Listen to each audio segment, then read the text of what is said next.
మాజీ ప్రధాని రాజీవ్ గాంధీ 34వ వర్ధంతి కార్యక్రమం మాజీ రాజ్యసభ సభ్యులు వి హనుమంతరావు ఆధ్వర్యంలో జరిగింది। ఈ కార్యక్రమంలో పిసిసి అధ్యక్షులు మహేష్ కుమార్ గౌడ్, జానారెడ్డి, మంత్రులు జూపల్లి కృష్ణారావు, ఎమ్మెల్యేలు దానం, బీర్ల ఐలయ్య, రాజ్యసభ సభ్యులు అనిల్ కుమార్ యాదవ్ తదితరులు పూలమాల వేసి నివాళులర్పించారు।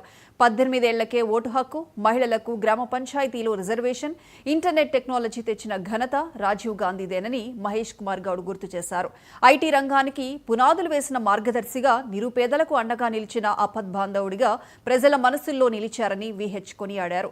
ఈ కార్యక్రమంలో పలువురు కార్పొరేటర్లు, నాయకులు, కాంగ్రెస్ శ్రేణులు పెద్ద సంఖ్యలో పాల్గొన్నారు। ప్రధానమంత్రి కూడా ఆపరేషన్ సిద్ధు చేయడానికి మేమందరం సహకరించినాం। కానీ వాళ్ళు ఎప్పుడు ఇందిరాగాంధీ కూడా ఉగ్రవాదుల చేతిలో చనిపోవడం, రాజీవ్ గాంధీ కూడా చనిపోవడం, వారు ఈ దేశానికి ప్రాణాలు అర్పించారు అంటే దేశం గురించి ఆలోచన చేసే కుటుంబం అది।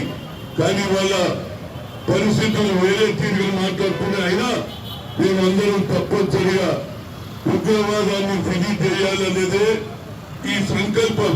ప్రతి ఒక్కరు కూడా ఈ ఉగ్రవాదాన్ని పాల్గొస్తేనే అభివృద్ధి జరుగుతుంది।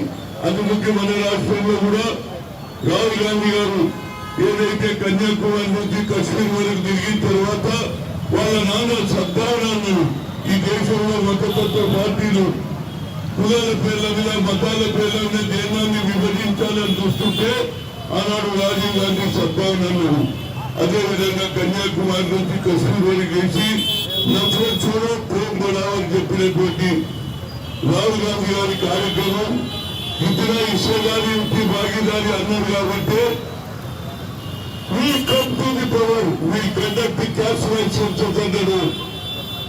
నరేంద్ర మోడీ 10 ఏళ్ళు ఉన్నా ఎన్నడూ కూడా కూడగల గురించి ఆలోచన చేయలేదు।